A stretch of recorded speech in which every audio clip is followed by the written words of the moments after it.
bekamaşı görmek istemiyor canım. Ve hatta bir şey koynaşıyor da koynaşılmazal.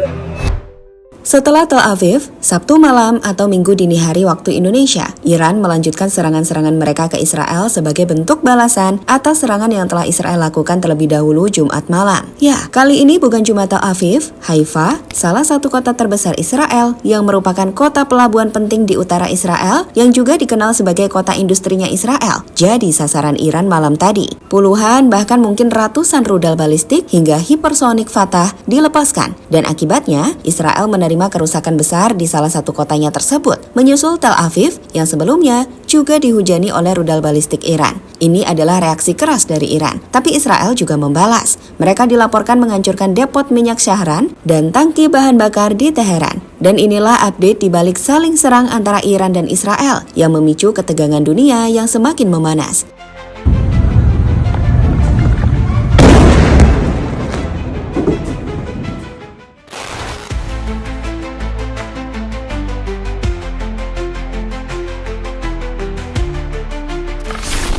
Saat Israel memutuskan untuk menyerang Iran beberapa waktu lalu, Israel mungkin lupa siapa yang mereka lawan. Iran bukan Gaza, yang tak bisa membalas dengan keras serangan dari jet-jet tempur Israel. Iran adalah salah satu negara dengan militer terkuat di Asia. Bahkan saat Amerika juga coba untuk menekan Iran, mereka tak pernah bisa, karena Iran tak akan pernah mau tunduk dengan siapapun. Mereka punya kekuatan, dan hal itulah yang kemudian menghantam Israel baru-baru ini. Setelah kemarin atau Sabtu malam, Tel Aviv dibombardir dengan lebih dari 200 rudal balistik dalam 3 gelombang yang menghancurkan Pentagonnya Israel dan gedung-gedung di sekitarnya. Malam tadi, serangan berlanjut dan meluas ke kota lain seperti Haifa, kota yang jadi tempat industri militer dari Israel. Sekarang, lihatlah begitu banyak misil rudal yang gagal dicegat Iron Dome Israel dan menghantam pelabuhan di Haifa.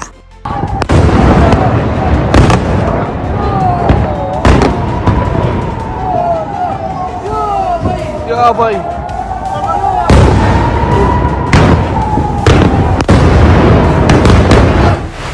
Sekarang lihatlah bagaimana rudal hypersonic Fatah menghantam Haifa. Lihat kecepatan rudal ini, kecepatan yang luar biasa yang tidak mungkin bisa dicegat sistem pertahanan dari Israel.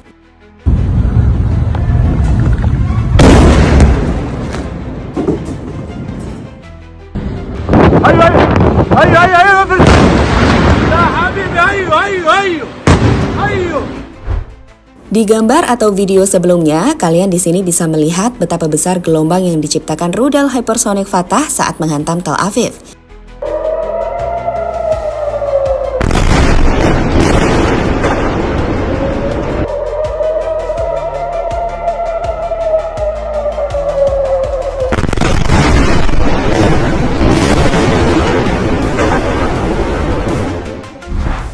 Di malam kedua serangan Iran ke Israel sendiri, Garda Revolusi Iran melaporkan kalau mereka menargetkan fasilitas produksi bahan bakar pesawat tempur dan pusat pasokan energi di Israel dengan rudal. Hal yang kemudian membuat kilang minyak di Haifa mengalami kehancuran dan kebakaran. Di sisi lain, serangan itu juga membuat sebagian besar penduduk negara itu berlindung dengan Komando Front dalam negeri Israel mengirimkan peringatan lewat telepon tak lama setelah pukul 11 malam. Ya, ini adalah gelombang di hari kedua yang keras dari Iran. Setelah sebelumnya menghancurkan Tel Aviv, Iran menunjukkan jika mereka bisa memberi kerusakan besar pada Israel. Ini adalah sedikit dari serangan yang jauh lebih besar yang bisa Iran berikan. Tapi kepanikan besar telah terjadi di Israel. Mereka mungkin yakin dengan sistem pertahanan terbaik Iron Dome. Tapi saat Iran menggunakan rudal-rudal hipersoniknya seperti Fatah, tak ada kesempatan bagi Israel untuk menghentikannya.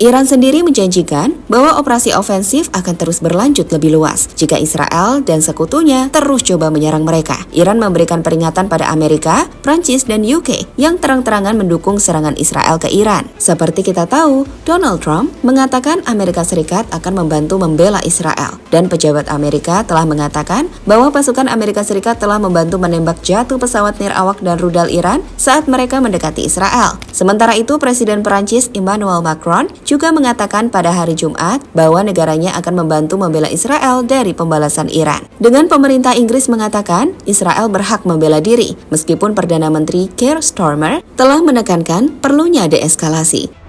Oh ya, ada yang menarik nih dari laporan media di Israel, The Jerusalem Post. IDF telah meminta warga Israel untuk tidak mempublish kerusakan-kerusakan yang ada di Israel akibat serangan Iran, karena menilai musuh memantau rekaman tersebut untuk meningkatkan kemampuan serangannya.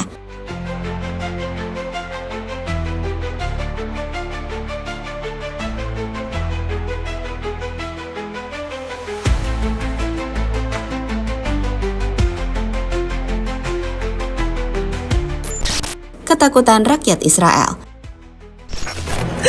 ובעיקר מה שכואב לי זה המציאות שלנו והבנה.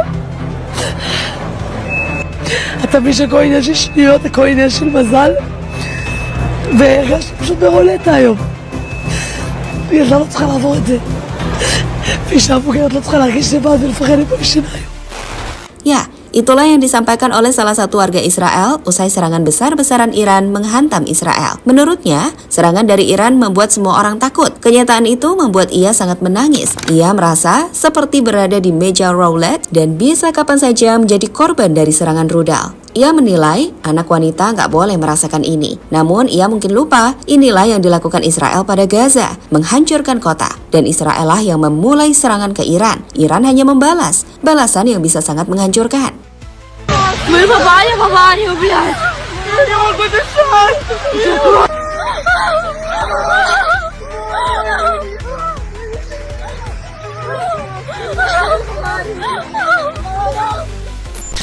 Pakistan siap bantu Iran jika ada nuklir ke Iran.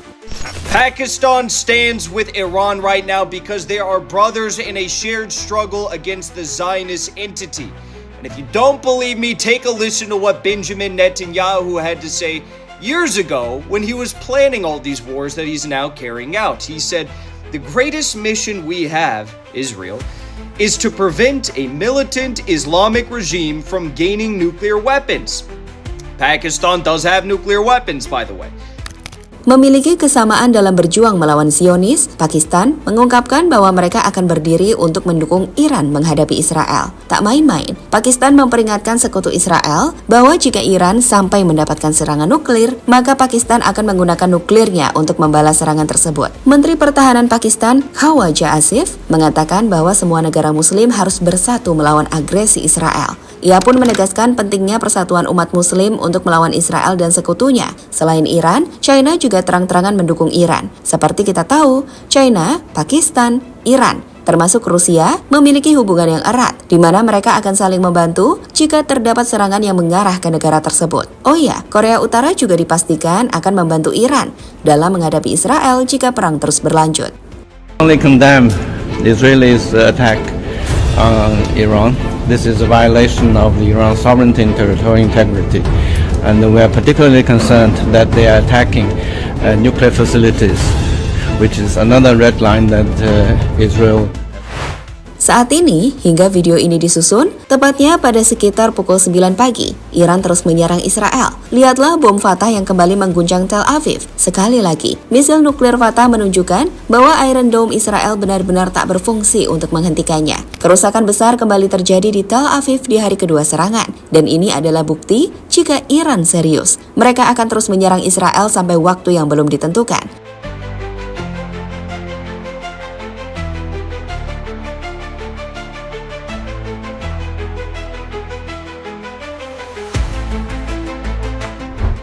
Apa yang sedang kita saksikan hari ini bukan lagi sekedar konflik militer, tapi ini adalah bentuk perlawanan penuh murka dari satu bangsa yang selama bertahun-tahun ditekan, dihina, dan dijadikan target. Iran kini menjawab dengan bahasa yang paling Israel takuti, bahasa rudal, bahasa kehancuran, dan bahasa kekuatan. Tel Aviv porak-poranda, Haifa terbakar. Warga Israel kini tidur dalam ketakutan yang selama ini juga dirasakan warga Gaza. Dan dunia, kita lihat apa yang akan dilakukan. Israel mungkin memiliki Iron Dome, tapi Iran punya sesuatu yang lebih, keteguhan untuk membalas dengan segala yang mereka punya. Dan seperti yang telah dinyatakan oleh Pakistan, China, bahkan Korea Utara, jika perang ini terus berlanjut, maka ini bukan lagi soal Iran dan Israel. Ini bisa berubah menjadi konflik global yang menyeret kekuatan besar dunia. Kini, dunia berada di ambang pilihan besar, terus membiarkan pertumpahan darah ini berjalan, atau mereka menekan tombol perdamaian sebelum semuanya terlambat. Satu hal yang pasti, Iran belum selesai, dan Israel belum tahu seberapa besar gelombang kehancuran berikutnya.